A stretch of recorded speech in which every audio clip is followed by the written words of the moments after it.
Bonjour et bienvenue dans cette nouvelle vidéo. Aujourd'hui on va parler de Codex Naturalis. Codex Naturalis c'est un jeu pour 2 à 4 joueurs à partir de 7 ans pour des parties d'environ 25 minutes, donc relativement courtes. Dans Codex Naturalis, chacun des joueurs va disposer des cartes dans sa zone de jeu.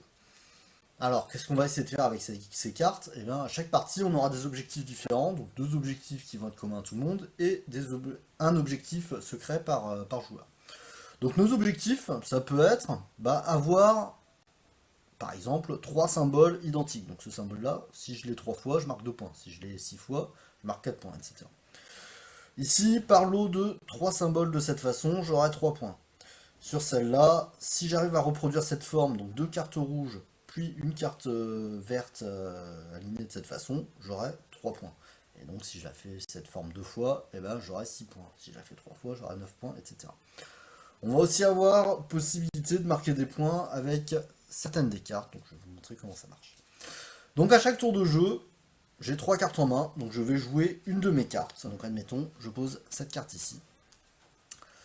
Pour poser une carte, il faut qu'un coin soit libre. Donc là c'est possible, etc. Par la suite, je ne pourrai pas mettre de carte ici parce que je n'ai pas de symbole de coin, donc ça ne marche pas. Donc j'ai posé une carte, je vais en piocher une autre. Donc on a 2 types de cartes. Des cartes ressources, on va trouver essentiellement des ressources, c'est facile. Et des cartes dorures qui vont avoir possibilité de marquer des points de différentes façons. Donc moi, je peux prendre ça. Hop. Ensuite, cette carte est remplacée par une autre.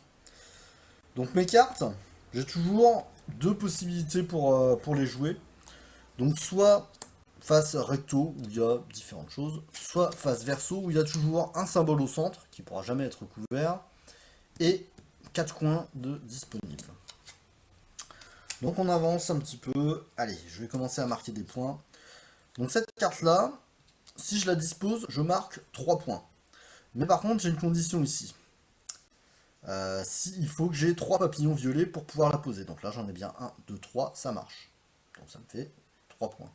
J'aurais pu aussi la poser ici, c'est pas embêtant si on recouvre un symbole qui a déjà été posé. Voilà, je vais aller prendre cette carte là pour compléter. Tac tac tac, hop. On continue comme ça. Allez, je pose hop, cette carte.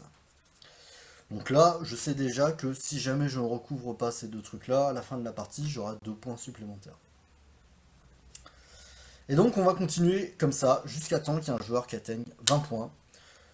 Une fois qu'il a atteint 20 points, on finit le tour et on va regarder les objectifs secrets de chacun. On va ajouter les points des objectifs et celui qui a le plus de points à gagner. C'est très simple à expliquer. Néanmoins, on va quand même bien réfléchir pour optimiser nos actions, réfléchir plusieurs tours à l'avance pendant la partie sur ce qui est le mieux. Donc voilà, donc je vous dis à bientôt pour une nouvelle vidéo. J'espère que ça vous a plu et salut!